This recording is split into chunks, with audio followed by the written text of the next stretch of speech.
Welcome to SoSoValue's Furry News Studio. I'm your host and CIO, SoCaddis. Brings you the latest crypto market updates with max personality.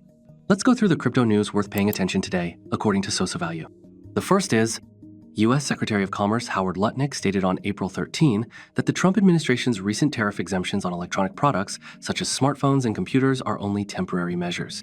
Tariffs on semiconductors and electronic products will be implemented within a month, while tariffs on pharmaceuticals are expected to be implemented in the next month or two. So, what happens next? Next news. The Layer 1 blockchain token OM of Mantra suddenly plummeted 90% on Sunday, causing panic among investors. The OM token dropped from 5.21 to around 0.5 in just 90 minutes. Community leader Dustin McDaniel stated on Telegram that the team is investigating the reasons behind the price drop. Mantra's X account claimed that the incident was caused by reckless liquidations rather than issues with the project itself. Co-founder John Patrick Mullen pointed out that a forced liquidation of a major investor on a centralized exchange was the main reason. Previously, Mantra had been accused of controlling the token circulation to manipulate prices. Mullen denied these allegations and emphasized the strategic partnership with Dubai real estate company Damac.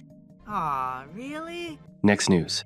Waylon Wilcox, a 45-year-old from Pennsylvania, pleaded guilty to underreporting income from the sale of 97 CryptoPunk NFTs, avoiding $3.3 million in taxes.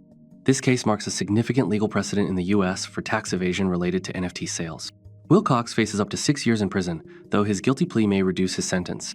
The IRS emphasizes the importance of compliance in virtual currency transactions. Wow. Next news.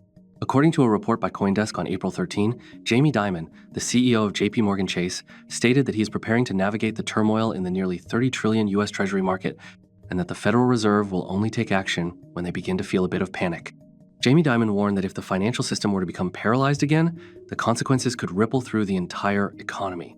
Turmoil in the U.S. Treasury market leading to Federal Reserve intervention could prompt some investors to turn to Bitcoin, which is often seen as a hedge against currency instability, as was the case in 2020 when the Federal Reserve took aggressive stimulus measures, causing Bitcoin prices to soar. I'll buy some Bitcoin. I just came into a little extra money when my dad raised my allowance. Next news. Solix DePIN has announced that it has secured $29.50 million in funding from the Eclipse Foundation to accelerate the development of its core technology, the Model Context Protocol.